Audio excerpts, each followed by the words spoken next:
Hello everyone, welcome to Azmalais Academy. Today we are going to discuss the last week's most important current affairs regarding polity and governance. Today I have come out some important topics like delimitation commission, उसका impact क्या होने वाला है because 2027 में नया delimitation commission गठित होने वाला है because of the census. We are going to deep down in these topics. Then one topic is related with UGC, another topic is related with governors. Okay, then let's deep dive into the topics.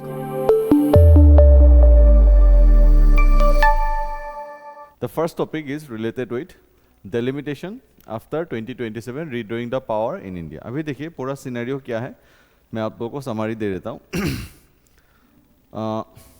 India में जो constitution है उस constitution के article 82 and article 170 में एक बात बोला गया है कि after every census you need to create a delimitation commission to redraw the political map of India. To redraw the political map of India का मीनिंग ये है कि आपको हर 10 साल में एक सेंसस करना है और सेंसस करने के बाद डेलिमिटेशन कमीशन गठित करना है. डेलिमिटेशन कमीशन विल से कि पॉपुलेशन के बेसिस पे किसको कितना सीट मिलेगा लोकसभा में राज्यसभा में, मतलब स्टेट्स का जो कॉन्स्टिट्यूएंसीज है उस कॉन्स्टिट्यूएंसीज का जो बाउंड्रीज है उन सबको चेंज किया जाएगा आफ्टर एवरी सेंसस. ठीक है, ये आर्टिकल 82 में दिया गया है.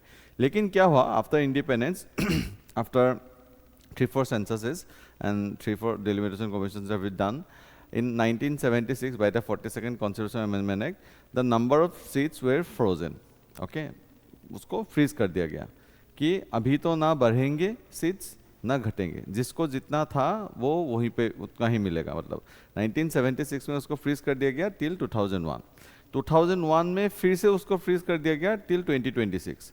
अभी दिस इज 2026, तो 2026 become a very important year because for last 50 years the seats of the Lok Sabha and Rajya Sabha are constant regarding the states. जैसे for example UP has the same number of states, then West Bengal has the same number of states. Every state has the same number of states in the level of 1976. ठीक है, अभी इसी को थोड़ा हम लोग detail में जानते हैं. हम इसके वजह से हम लोग ये देखना हम लोग ट्राई करेंगे कि डेलिमिटेशन कमीशन है क्या, वो भी हम लोग थोड़ा देखेंगे.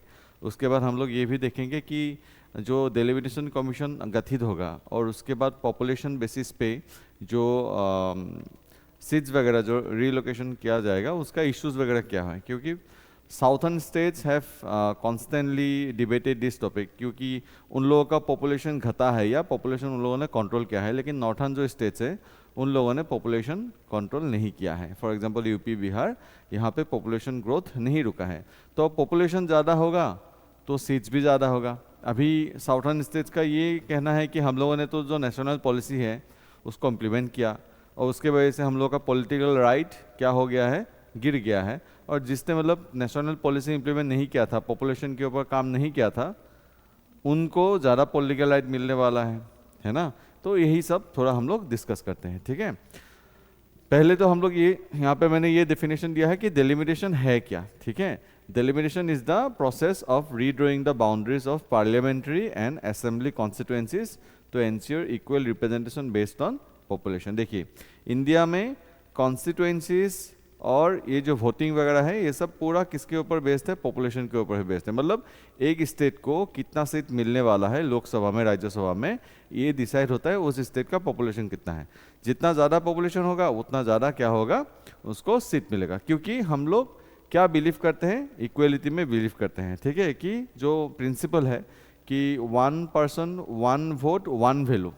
ठीक है, जो अगर अब्दुल कलाम जी का भी वोट है और मेरा भी वोट है, दोनों का वोट का वैल्यू क्या होगा, सेम ही होगा. 1 person 1 vote ही होगा, वेटेज मतलब सेम ही है. तो इसी वजह से पॉपुलेशन जितना बढ़ेगा उतना ही क्या होगा, रिप्रेजेंटेशन भी बढ़ेगा. वही डिबेट है कि जो आने वाला साल है, सेंसस ऑलमोस्ट अभी शुरू हो ही गया है 2026 में, इसका जो डाटा निकलने वाला है वो जाके 2027 लास्ट में या 2028 फर्स्ट में निकलने वाला है. And on the basis of that census data A delimitation commission will be set up. मैं आप लोगों को समझाऊंगा डेलिमिटेशन कमीशन क्या है, उसको कैसे सेटअप किया जाता है, उसका पावर्स वगैरह क्या है, वो सब हम लोग देखेंगे. डेलिमिटेशन कमीशन का ऑब्जेक्टिव क्या है, तो uphold the democratic principle of 1 person 1 vote 1 value. ठीक है, डेलिमिटेशन कमीशन का काम यही है कि जितना पॉपुलेशन है उन सबको कॉन्स्टिट्यूएंसीज में, इक्वल कॉन्स्टिट्यूएंसीज में बांट के, ठीक है, on the basis of the population the seats need to be allocated to the respective states. जिस स्टेट का जितना पॉपुलेशन होगा उसी हिसाब से उनको उतना क्या मिलेगा, सीट्स मिलेगा। अभी उसी में डिबेट है, लास्ट 50 सालों से ये फ्रीज किया गया है। 1976 में जो पॉपुलेशन था उस हिसाब से जिसको जितना सीट मिला था उसी हिसाब से अभी भी है, ठीक है। फॉर एग्जांपल अभी असम में Lok Sabha seats is 14 and Rajya Sabha seat is 7। This is of 1976 level, ठीक है। अभी 2026 के बाद जो नया डेलिब्रेशन होगा उसमें चेंजेस आ सकते हैं या चेंज भी रह सकते हैं, वो depending on the commission findings, ठीक है। यहाँ पे कॉन्स्टिट्यूशनल प्रोविजंस है, मैंने आप लोगों को ऑलरेडी ये आर्टिकल 82 बोल ही दिया है। आर्टिकल 82 क्या बोलता है कि parliament shall enact a delimitation act after every census. Every census के बाद एक डिलिमिटेशन एक्ट लाना जरूरी है, लेकिन इसी को बाद में चेंज कर दिया गया था in which in 42nd constitutional amendment act of 1976, ठीक है। इसी को चेंज करके क्या कर दिया गया था, जो नंबर ऑफ सीट्स हैं उसको फ्रीज कर दिया गया था टिल 2001। उसके बाद 2001 में भी उसको चेंज कर दिया गया था। 42nd constitutional amendment 1976 froze the delimitation till 2001 census. उसके बाद 84th कॉन्स्टिट्यूशनल अमेंडमेंट एक्ट आया 2001 में, इसने फिर से एक्सटेंडेड कर दिया टिल 2026, ठीक है। तो लास्ट 50 सालों से सेम ही है। 87 कॉन्स्टिट्यूशनल अमेंडमेंट एक्ट के बाद एक डेलिमिटेशन कमीशन हुआ था, लेकिन उसमें उन्होंने सिर्फ क्या किया था, जो बाउंड्रीज हैं उस बाउंड्रीज को रीएडजस्टमेंट किया था। मतलब फॉर एग्जांपल एक स्टेट है उसमें total number of seat suppose 10 है, ठीक है।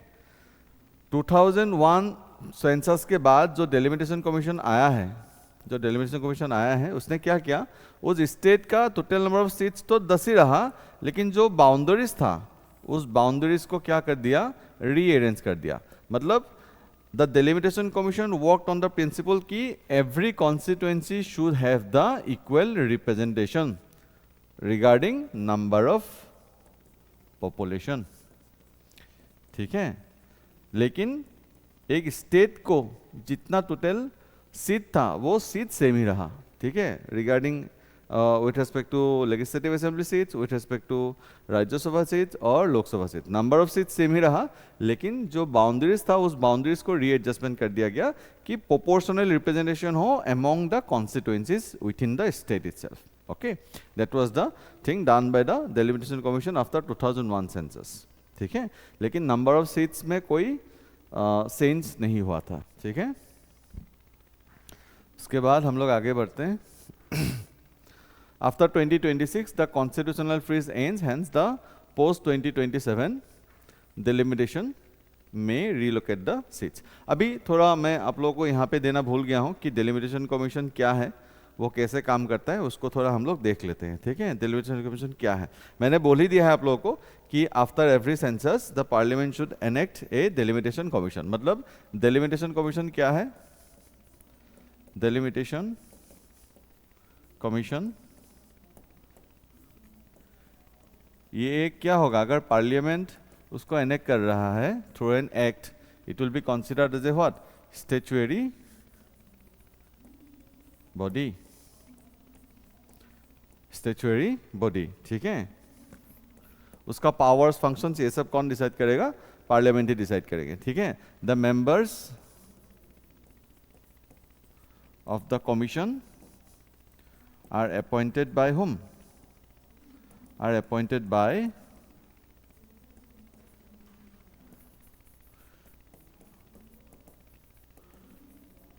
by the president, ठीक है। मेंबर्स कौन कौन होते हैं जनरली, चेयर कौन करते हैं, चेयर करते हैं रिटायर्ड सुप्रीम कोर्ट जज, ठीक है। उसके बाद मेंबर्स कौन कौन होते हैं, chief election commissioner and state election commissioner respective उस स्टेट का are the ex officio members. Ex officio मतलब क्या, ऑटोमेटिकली, है ना, कि वो लोग रहेंगे ही by default ex officio members. Generally ये 3 मेंबर ही होते हैं, लेकिन it's depends on the parliament also कि डेलिमिटेशन कमीशन में उसको चेंज भी किया जा सकता है, because it is created by an act, okay, after every census. अभी देखिए डेलिमिटेशन कमीशन सपोज बन गया after every census, delimitation commission बन गया, उसके बाद क्या होगा? डेलिमिटेशन कमीशन बनने के बाद that body will give the final reward.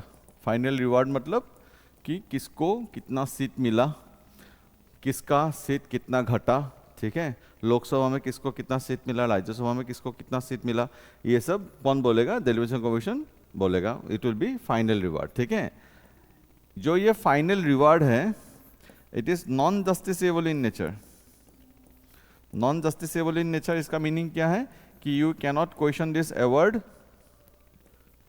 In the court, judicial review नहीं है मतलब, ठीक है।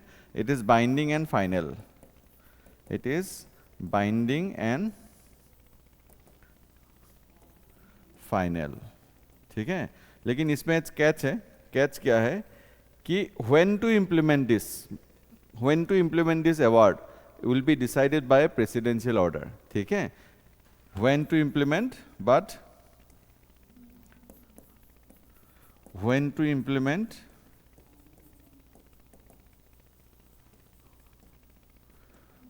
this award is decided by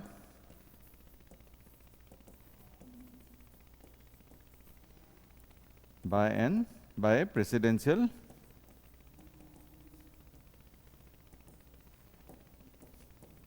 order. मतलब प्रेसिडेंट डिसाइड करेगा कि इसको इम्प्लीमेंट कब से करना है, ठीक है। Hope you have understood delimitation commission, ठीक है। उसके बाद आगे बढ़ते हैं। अभी तो फ्रीज है, अभी डेलिमिटेशन कमीशन गठित होने से पहले क्या होगा? सेंसस आएगा। सेंसस होना बहुत जरूरी है, because we are around 1.5 billion population है ना, 1.47 बिलियन पॉपुलेशन इज देयर। तो सबको वोटिंग का अधिकार तो मिला ही है, लेकिन जो इक्वलिटी वाला प्रिंसिपल है, 1 पर्सन 1 वोट 1 वैल्यू, वो वायलेट हो रहा है, ठीक है, 50 सालों से। तो उसको ठीक करने के लिए अभी सेंसस बनाया जाएगा। सेंसस होगा मतलब सेंसस अभी शुरू भी हो जाएगा, आई थिंक अप्रैल मंथ से शुरू हो जाएगा, ठीक है। उसके बाद ये सेंसस खत्म होते होते उसका फाइनल रिजल्ट अराउंड लेट 2027 या फर्स्ट 2028 में आएगा। उसके बाद डेलिमिटेशन कमीशन आएगा, वो देखेगा चीज़ों को क्या करना है, कैसे क्या करना है, ठीक है। लेकिन इसमें डिबेट क्या आ रहा है? डिबेट ये आ रहा है कि जिस स्टेट्स में पॉपुलेशन बहुत ज़्यादा बढ़ा है, rate of growth is very high, उन सबको तो ज़्यादा पॉलिटिकल राइट्स मिल जाएगा, क्योंकि ज़्यादा पॉपुलेशन मतलब ज़्यादा स्टेट, ठीक है। और जिन्होंने मतलब डेवलपमेंट के ऊपर काम किया है, एजुकेशन, हेल्थ, इन सब के ऊपर काम किया है और पॉपुलेशन कंट्रोल किया है, उन सबको तो पॉलिटिकल राइट्स में मतलब दिक्कत हो जाएगा, है ना। तो इसीलिए there the debate is there, ठीक है। और इसी को रिजोल्व करने के लिए various committees have given various suggestions, ठीक है। यहाँ पे हम लोग एक देखना पड़ेगा हम लोग को, एसआर क्वेसी, उन्होंने क्या बताया है? he have given some 6 alternatives to resolve this kind of issue, ठीक है। तो वो हम लोग देख लेते हैं कि क्या इशू है। एसवाई क्वेसी ने ये 6 प्रपोजल्स दिया है, अल्टरनेटिव्स दिया है, वो सब हम लोग देख लेते हैं। एक तो क्या है कि जो फ्रोजन जो है, फ्रीज जो किया गया है टिल 2026, इसको एक्सटेंड करो। इसको एक्सटेंड करने से क्या होगा? जो ये डिबेट है वो डिबेट थोड़ा हट जाएगा, लेकिन वायलेशन क्या हो जाएगा? आर्टिकल 14 का वायलेशन हो जाएगा। और जो ये जो डेमोक्रेसी का मेन चीज़ है, मतलब 1 पर्सन 1 वोट 1 वैल्यू, वो भी क्या हो जाएगा? वायलेट हो जाएगा, है ना। वो एक इशू है। या तो नेक्स्ट सॉल्यूशन क्या दिया है? एक्सपांड द हाउस को बढ़ाइए। हाउस को बढ़ाइए मतलब number of seats in the Lok Sabha and Rajya Sabha should be increase. तो इससे क्या होगा कि जो अभी total number of seats southern states को मिल रहा है वो नहीं घटेगा, ठीक है। लेकिन हाँ, जिसका पॉपुलेशन बढ़ा है उसको तो ज़्यादा सीट मिलेगा, लेकिन प्रोपोर्शनेटली तो क्या हो जाएगा? जिसका पॉपुलेशन हाई है उसका तो पॉपुलेशन जो पॉलिटिकल रिप्रेजेंटेशन है वो तो हाई ही रहेगा। तो इससे मतलब क्या होगा? नंबर ऑफ सीट तो सेम ही रहा, जिसका मतलब कम नहीं होगा किसी का, लेकिन किसी राज्यों का जो नंबर ऑफ सीट्स है वो क्या हो जाएगा? बढ़ जाएगा। इससे क्या हो जाएगा? अल्टीमेटली एक पॉलिटिकल डोमिनेंस हो जाएगा कुछ स्टेट्स का। जैसे for example according to the various surveys, अगर सिर्फ only on the basis of the population हम लोग ये डिलिमिटेशन कर लेते हैं, तब क्या होगा जो यूपी एंड बिहार है वहाँ पे पॉपुलेशन बहुत ज़्यादा है, तो वहाँ के वोट से ही, सिर्फ वहाँ के सीट के ऊपर बेस करके ही कोई गवर्नमेंट बना सकेंगे, क्योंकि almost 25% of the seats will be covered by UP and Bihar. तो ये तो मतलब दिक्कत हो जाएगा। जो रीजनल पार्टीज हैं, रीजनल पार्टीज के लिए तो ये मतलब बहुत निगेटिव चीज़ है ना, डेमोक्रेसी के लिए भी निगेटिव चीज़ है, क्योंकि सिर्फ तब तो 2 स्टेट के ऊपर ही पूरा फोकस होगा, बाकियों के ऊपर फोकस होगा ही नहीं, और उनका कोई पॉलिटिकल से भी नहीं रहेगा। नॉर्थ ईस्ट के लिए भी वही होगा इशू, साउथर्न स्टेट्स के लिए भी वही होगा इशू, है ना। तो that is a major concern regarding that thing, ठीक है। वेटेड फॉर्मूला कर सकते हैं, जैसे फाइनेंस कमीशन वेटेज फॉर्मूला देते हैं। फाइनेंस कमीशन जो डिस्ट्रीब्यूशन फॉर्मूला करते हैं रिगार्डिंग द हॉराइजॉन्टल डिवोल्यूशन, उससे क्या वो लोग करते हैं, क्राइटेरिया लेते हैं, population, area, income distance, forest, ठीक है, डेमोग्राफिक परफॉर्मेंस, इन सब को लेके ही एक फॉर्मूला बनाते हैं। उसके ऊपर बेसिस करके क्या करते हैं, जो हॉराइजॉन्टल डिवोल्यूशन है उसको करते हैं, फंड रिलीज करते हैं।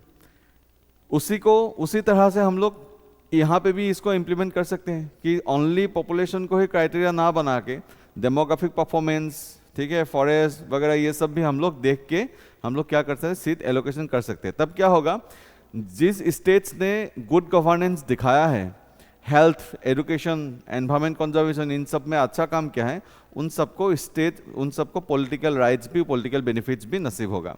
लेकिन only on the basis of population, ये तो निगेटिव हो गया कि मैंने पॉपुलेशन कंट्रोल नहीं किया, इस वजह से मुझे बेनिफिट मिल रहा है, तो नेगेटिव हो गया, है ना। तो वो भी हो सकता है, लेकिन इसमें इशू ये है कि फाइनेंस कमीशन तो पैसा डिस्ट्रीब्यूशन करता है, that is a technical thing, ठीक है। It was relatively easy to implement the financial things, but it will be very complex to implement this things in this idea. Delimitation के ऊपर implement करना बहुत मुश्किल होगा, it will be very complex, but that is a very feasible idea. You can use these formulas, you can use this, जो मैंने अभी आप लोगों को solution दिया है, you can use these things in your way forward, okay? You can use these things. Then और एक solution क्या दिया जाता है कि राज्यसभा में रिफॉर्म लाइए, ठीक है, राज्यसभा में रिफॉर्म लाइए, या कर सकते हैं राज्यसभा लोकसभा में दोनों में रिफॉर्म लाइए। यूएस का मॉडल हम लोग ले सकते हैं। यूएस का मॉडल क्या है कि हर स्टेट को 2 ही सीट मिलेगा, आपका पॉपुलेशन जो भी हो जो भी नहीं हो, आपको 2 ही सीट मिलेगा, ठीक है। लेकिन यहाँ पे एक इशू आ जाता है, यूएस में क्या है, इनडेस्ट्रक्टिबल यूनियन विथ इनडेस्ट्रक्टिबल स्टेट्स, वहाँ पे स्टेट्स को तोड़ा नहीं जा सकता है। लेकिन India is a what, indestructible union with destructible states. Under article 3, under article 2 the union can be change. Under article 3 तो पूरा पॉलिटिकल मैप ही हम लोग क्या कर सकते हैं, रीड्रॉ कर सकते हैं। तब क्या होगा, क्योंकि states do not have the guarantee of their boundary, stage बाइफिकेट भी कर सकते हैं, है ना, वो भी हो सकता है। तब क्या होगा, तो इसीलिए वो एक साइलेंस निकल के आ जाता है। यूएस का मॉडल हम लोग डायरेक्ट नहीं कर सकते। और एक सॉल्यूशन क्या आता है कि जिसको लेके हम लोग थोड़ा घबराए हुए हैं कि जो बड़े स्टेट हैं उन सबका पॉपुलेशन भी बहुत बड़ा है, ठीक है, उन सबको पॉलिटिकल राइट्स इतना मिल जाएगा कि 2-3 स्टेट्स में ही मतलब पूरा देश का जो इलेक्शन होगा वो तय किया जाएगा, ठीक है। अभी भी बहुत सीट्स है, आई थिंक यूपी में it is 85 seats, it's a very weak seat, है ना। और उससे भी बढ़ जाएगा तब तो मतलब बाकी जो राज्य है, रीजनल पार्टीज है, उन सब के ऊपर तो मतलब पॉलिटिकल कुछ ऐसा डोमिनेंस रहेगा ही नहीं। It is not a very good thing for the democracy. तो इसका सोल्यूशन ये कर सकते हैं, जो जहाँ पे पॉपुलेशन बहुत ज़्यादा बड़ा है, जो स्टेट्स बहुत बड़े हैं, उन सबको हम लोग क्या कर सकते हैं, स्प्लिट कर सकते हैं 3-4 स्टेट्स में से। तब क्या हो जाएगा, population will be divided, then जो पॉलिटिकल हेजिमनी एस्टेब्लिश होने वाला है because of the population growth, वो थोड़ा रिड्यूस हो जाएगा। That is one of the solution. तो you can use this things in your what, in your way forward, ठीक है। लेकिन इससे कौन क्या होगा कि आपको पूरा स्टेट फिर से डिवाइड करना पड़ेगा, एडमिनिस्ट्रेटिव हार्डल्स आएंगे, कल्चरल इश्यूज आ सकते हैं, है ना, बहुत कुछ इश्यूज आ सकते हैं, पॉलिटिकल टर्मोइल हो सकता है, तो ये भी एक इशू है। फेज चेंज कर सकते हैं, फेज वाइज चेंज, कि जो डेलिमिटेशन कमीशन का जो अवार्ड आएगा, ठीक है, उसको जो भी हम लोग ऊपर में जो भी जिस भी फॉर्मूला से हम लोग करें, मतलब सीट्स वगैरह रिजर्व करें, कुछ भी करें, उसको फेज वाइज इम्प्लीमेंटेशन करना है कि पहले 5 साल में थोड़ा किया, उसके बाद थोड़ा किया, इसी तरह से फेज वाइज इम्प्लीमेंटेशन करना है। तो this 6 solution are very good regarding a topic, regarding the topic of delimitation, and you can write these 6 points in your way forward. These are very good points, ठीक है। Arithmetic power वही यहाँ पे मैंने वही बताया है कि अगर इसी तरह का जो अभी जो पॉपुलेशन है उसी को अगर हम लोग लेंगे तो उत्तर प्रदेश एंड बिहार को मिला के ही 25% ऑफ द लोकसभा सीट्स बन जाएगा। तमिलनाडु का जो सीट्स है वो 39 से 31 बन जाएगा। तो ये तो मुझे नहीं लगता है कि कोई भी स्टेट मानने वाला है। We need to find a middle path, ठीक है, एक बैलेंस पाथ हम लोग को ढूंढना ही पड़ेगा, otherwise there is no point to remain in the democracy because political representation will be not be there. The political scenario of the country will be decided by the north. That's not a very good sign for a healthy democracy. ठीक है? Legal and global precedence क्या क्या है? Finance commission analogy वही मैंने बताया है आप लोगों को, ठीक है। डेमोग्राफिक परफॉर्मेंस 12.5% अवार्ड देते हैं फाइनेंस, उसी तरह से हम लोग सीट्स को भी एलोकेट कर सकते हैं, ठीक है। यूएस सेनेट मॉडल अभी मैंने बताया है कि every state has the 2 seats, but India में इशू ये है कि आर्टिकल 3 आर्टिकल 2 है ना, और आर्टिकल 4 उसको बहुत ईजी कर देता है बिकॉज सिंपल मेजोरिटी से ये किया जा सकता है, इट इज़ वेरी ईजी, है ना। तो these are the things regarding this topic. तो नेक्स्ट टॉपिक पे चलते हैं, गवर्नर्स एड्रेस, ड्यूटी और डिस्क्रिशन। अभी क्या हुआ है रिसेंटली, इसको बोलते हैं हम लोग कॉम्बेटिव फेडरलिज्म, ठीक है। कॉम्बेटिव फेडरलिज्म, कॉम्बेटिव फेडरलिज्म मतलब क्या, जब सेंटर और स्टेट में तसल चल रहा हो regarding legal provisions, regarding constitutional provisions, regarding some scheme implementation और सम इकोनॉमिक प्रोग्राम इम्प्लीमेंटेशन और सम पॉलिटिकल टर्मोइल, ठीक है, उसको हम लोग बोलते हैं कॉम्बेटिव फेडरलिज्म। अभी ये जो अभी रिसेंटली इंसिडेंट हुआ है केरला, तमिलनाडु, इन सब में जो कर्नाटका, इन सब में जो इंसिडेंट हुआ है, ये सब एग्जाम्पल है कॉम्बेटिव फेडरलिज्म का। इन सब में क्या हुआ है एक्चुअली, हर साल जैसे पार्लियामेंट में भी प्रेसिडेंट पहला सेशन में जो हर साल का पहला सेशन होता है उसमें वो एड्रेस देते हैं, ठीक है, एड्रेस करते हैं, जो जो पार्लियामेंट्री सेशन होता है उनको एड्रेस करते हैं। वैसे ही स्टेट्स में भी गवर्नर क्या करते हैं, पहला सेशन जो पहला सिटिंग जनरली जो होता है पहला ईयर का, मतलब नेक्स्ट हर साल का, उसमें गवर्नर एड्रेस करते हैं, ठीक है, असेंबली को या लेजिस्लेटिव काउंसिल जहाँ पे है वहाँ पे। तो वो एड्रेस गवर्नर्स कहीं पे कर रहे हैं, लेकिन कोई कोई जो प्रोविजंस कैबिनेट ने लिख के दिया था उसको स्किप कर दिया जा रहा है, या तो गवर्नर पूरा ही नहीं पढ़ के क्या कर रहे हैं, वॉकआउट करके जा रहे हैं कि मुझे पढ़ना ही नहीं है, ठीक है। तो इसको ही बोला जा रहा है ग्यूबर्नेटोरियल वॉकआउट, ठीक है। इशू क्या है कि जो गवर्नर्स हैं वो बोल रहे हैं कि यहाँ पे तो मतलब सेंट्रल गवर्नमेंट का पॉलिसीज को क्रिटिसाइज किया जा रहा है, ठीक है, and according to me this findings are not right, that's why I am not going to read it, ठीक है। और कैबिनेट बोल रहा है कि it is not the governor's discretionary power, it does not include the governor discretionary power, it is the cabinet according to whose aid and advice the governor need to do, governor need to act, ठीक है। तो ये issue है actually, लेकिन मैं थोड़ा आप लोगों को थोड़ा रिवाइज करवा देता हूँ पॉलिटी 163 164 आर्टिकल। वहाँ पे क्या बोला गया था कि governor in general has to act according to the advice of the council of ministers, और council of ministers are binding by the what, advice of the cabinet. तो अल्टीमेटली कैबिनेट ही करता है, कैबिनेट जो लिख के देगा वही गवर्नर को करना पड़ेगा। लेकिन there are some certain provisions in the constitution under which the governor has the discretionary power, ठीक है, governor has the discretionary power. लेकिन यहां पे एक लूपहोल आ जाता है कि जहां पे कंफ्यूजन है, आज ही मैंने क्लास में पढ़ा है कि जहां पे कंफ्यूजन है कि whether this part comes under the governor's discretionary power or not, जहां पे भी ये कंफ्यूजन आएगा, the final decision will be taken by the governor herself or himself, whether that matter falls under governor discretion or not. ये article 163 में पूरा clearly बताया गया है, ठीक है। तो देखते हैं क्या तसल है, ठीक है, कॉन्टेक्स्ट देखते हैं।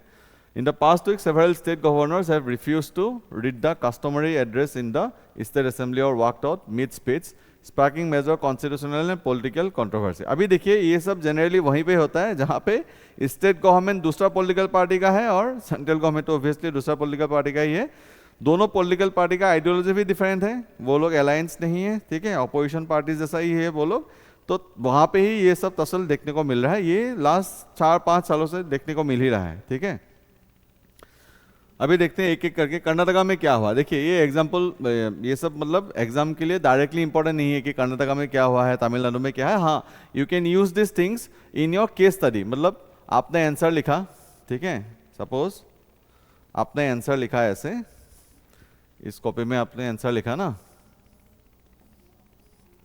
आंसर लिखा आपने यहाँ पे, ठीक है। एग्जाम्पल देने के लिए आपको ऐसे भी लिख सकते हैं, you can use this kind of things, right, case study की। Case study should substantiate this point, ठीक है, जो पॉइंट आप लिख रहे हो कि कॉम्बेटिव फेडरलिज्म, ठीक है, ऐसा लिखा आपने, तो रिसेंट एग्जाम्पल ऐसा हुआ है, तमिलनाडु केरला में ऐसा कुछ हुआ है, आप केस स्टडी वगैरह ऐसे लिख सकते हो, ठीक है। तो you can use this thing kind of things there, ठीक है। तो गवर्नर ने क्या किया है, governor walked out of the joint session of the Karnataka legislature after reading only 2 lines of the customary address। सिर्फ 2 लाइन पढ़े, उसके बाद वॉकआउट कर दिया। क्यों? क्योंकि जो मतलब जो डॉक्यूमेंट मिला था जिसको पढ़ना था गवर्नर को, वहाँ पे जो वीबी राम जी है, ठीक है, वीबी जी राम जी, जो अभी नया law central government has brought it to replace the MGNREGA, उसके अगेंस्ट में थोड़ा मतलब क्रिटिसाइज जैसा कुछ लिखा गया था। तो गवर्नर को लगा कि ये सही नहीं है, ठीक है, तो इसीलिए गवर्नर ने नहीं पढ़ा और बीच में ही वो वॉकआउट करके चले गए। तो इसीलिए ये डिबेट शुरू हो गया। तमिलनाडु में भी ऐसा हुआ, RN Ravi walkout of the Tamil Nadu assembly without delivering the address, citing inaccuracies and misleading content in the government prepare text. Governor को लगा कि ये इनएक्यूरेट है, इनएप्रोप्रिएट है, तो मैं नहीं पढ़ूंगा, ठीक है। तो देखिए लूपहोल्स वहीं पे आ जाता है। गवर्नर का डिस्क्रिशनरी पावर सब जगह नहीं है, only I think 5 provisions are there where governor has the discretionary power. हाँ, सिचुएशनल डिस्क्रिशन है, कॉन्स्टिट्यूशनल डिस्क्रिशन भी है, लेकिन लूपहोल भी तो है कि जहाँ पे कन्फ्यूजन हो कि ये मेथड गवर्नर के डिस्क्रिशनरी पावर में आता है कि नहीं, वो फाइनल डिसीजन कौन लेगा, गवर्नर लेगा, तो है ना। तो it's a very legal method. Kerala में भी ऐसा हुआ, governor Rajendra Vishwanath Alkar omitted section two the speech prepared by the state government. तो यही सब रीजंस दिया गया है। तो कैबिनेट बोल रहा है कि governor is just a constitutional provision, ठीक है, is just a mouthpiece of the government. उनको तो हमेशा ही एड एंड एडवाइस मानना ही पड़ेगा कैबिनेट का, काउंसिल ऑफ मिनिस्टर्स का, ठीक है। और गवर्नर बोल रहा है कि अगर सही नहीं है तब मेरा ये राइट है कि मैं ना बोलूँ, ठीक है। Freedom of speech and expression के बारे में भी बोला जा रहा है ना। तो ये सब चल रहा है। कॉन्स्टिट्यूशनल मैंडेट क्या है? The rule article 176 clause 1 mandates that governor shall address the state legislature at a commencement of the first session of each year। मैंने ये बोला ही है कि उनको एड्रेस करना है। Nature, this address is not governor's personal opinion, it is a statement of the policy elected by government similar to the president address to the parliament। अभी देखिए प्रेसिडेंट और गवर्नर में अंतर क्या है, इशू क्या है। देखने में तो पूरा ऑलमोस्ट 95% सेम ही है, लेकिन प्रेसिडेंट के लिए आर्टिकल जो 42nd कॉन्स्टिट्यूशनल अमेंडमेंट एक्ट ने कुछ चेंजेस लाया गया था ना आर्टिकल 74 में, कि the aid and advice of the council of ministers are binding on the president, that provision is not extended to the governor, ठीक है। तभी इसीलिए ये सब कन्फ्यूजन है। अगर ये बाइंडिंग हो जाता तब तो गवर्नर कुछ कर ही नहीं पाता, ये सब कन्फ्यूजन आता ही नहीं, लेकिन वो provision did not extended to the governor, ठीक है। लेकिन हाँ, सुप्रीम कोर्ट ने इन इट्स वेरियस क्या बोलते हैं जजमेंट्स, उन्होंने बोला है कि गवर्नर क्या कर सकते हैं क्या नहीं कर सकते, वो सब हम लोग देखते हैं, ठीक है। Shamsher Singh versus state of Punjab, इसमें क्या बोला गया है? ए 7 बेंच जज of the governor is a formal constitutional head, he or she must strictly act on the aid and advice of the ministers। The court warned that giving governor too much power would make a reincarnation of the colonial secretary of the state, an unelected autocrat। ठीक है, ये supreme court ने judgement दिया है कि governor को सबसे ज़्यादा पावर अगर दे दे, ठीक है, बहुत ज़्यादा पावर दे दे, तब वो क्या बन सकते हैं? ऑटोक्रेट बन सकते हैं। जो कॉलोनियल टाइम में जो सेक्रेटरी ऑफ द स्टेट थे वो बन सकते हैं, वो नहीं होना है, ठीक है। उसके बाद नवम रेबिया केस, उसमें क्या बोला गया था? The constitution bench clarified that the governor's discretionary powers are extremely limited, inviting a CM during a hung assembly reading the address under article 176 is not a discretionary function. तो इसको तो सुप्रीम कोर्ट ने क्या कर दिया है? Clarify कर दिया है, ठीक है, कि एड्रेस देना ना देना वो क्या नहीं है, डिस्क्रिशनरी पावर नहीं है। लेकिन ये तो अभी बीच में आ गया ना, एड्रेस नहीं दिया ऐसा तो नहीं है, एड्रेस दिया लेकिन आधा अधूरा दिया। अभी वो पर्सनल राइट्स के अंदर आता है कि नहीं, गवर्नर के डिस्क्रिशनरी पावर में आता है कि नहीं, उसके ऊपर डिबेट डिस्कशन ऑब्वियसली चलेगा, है ना। यहाँ पे एक क्वेश्चन दिया है, please attempt this question and submit in the comment box. Last topic of the day, UGC equity regulation 2026 zero tolerance on campus. अभी देखिए यूजीसी ने कुछ रेगुलेशंस वगैरह दिया है to tackle the issue of caste discrimination, कि caste discrimination के basis पे जो ऑफेंसेस वगैरह होते हैं, फिजिकल हैरेसमेंट जो होते हैं, उन सबको ठीक करने के लिए ये दिया गया है, ठीक है। वही न्यूज़ में है, हम लोग देख लेते हैं क्या है। A mandate not an advice, advice नहीं है, कंपलसरी है, सबको मानना ही है। University grants commission has notified new regulations to strictly curb the caste-based discrimination in the higher education institutions. Shift क्या है, unlike the weak advisory rules 2012-2026 regulation are mandatory, सब higher education institution को मानना ही है। The trigger persistent cases of discrimination, student suicide, for example Rohith Vemula case, ठीक है, इन सब के वजह से ये necessitate हुआ है कि UGC should issue some kind of guidelines to the higher education institution to reduce the caste based discrimination, ठीक है। मैकेनिज्म क्या दिया है, equity shield, equal opportunity centre. Equal opportunity centre में क्या बनाया जाएगा, it will be body, it will be consisted of 5 faculty members to oversee the policy and provide free legal aid to the disadvantage students. उसके बाद equity committee बनाया जाएगा, ये 10 member committee होगा, it will be appellate body chair by the head of the institution. Crucially, 50% of the members should be belong from SC, ST, OBC और PWD category और EWS और women, ठीक है। Equity squads क्या है, mobile vigilance units that will patrol vulnerable spots, hostel canteens to prevent harassment, anti-ragging squads ultimately, ठीक है। ये सब बनाया गया है। टाइमलाइन क्या दिया गया है, देखिए, complaints must be attended within 24 hours. The committee must submit a report within 15 days and the college must act within 7 days of the report. तो पहले तो कंप्लेन जो दिया जाएगा उसको 24 आवर्स के अंदर उसको एड्रेस करना है। एड्रेस करने के बाद एक रिपोर्ट बनाना पड़ेगा, रिपोर्ट 15 डेज के अंदर इंस्टीट्यूशन को देना है। और इंस्टीट्यूशन जो ये बॉडी है ना, एप्लेट बॉडी है, वो एप्लेट बॉडी उसको 7 डेज के अंदर ही क्या करेगा, वो इम्प्लीमेंट करेगा कि क्या एक्शन लिया गया है, क्या किया गया है, वो सब करना पड़ेगा। स्टिक क्या है, अगर इंस्टीट्यूशन फेल होता है इन सब करने में, इन सब को एम्प्लॉय करने में, जो सेंट्रल फंडिंग वगैरह है, वेरियस स्कीम्स का जो बेनिफिट मिलता है उस इंस्टीट्यूशन को, वो सब कार्ब किया जा सकता है, ठीक है। और ओबीसी इंक्लूजन भी है, ओबीसी को भी यहाँ पे इंक्लूड किया गया है। For the first time discrimination against OBC students is explicitly mention, ठीक है। ओबीसी स्टूडेंट्स को भी इन सब में इंक्लूड किया गया है। पहले सिर्फ SC ST के लिए था, अभी ओबीसी के लिए भी इसको खोल दिया गया है, ठीक है।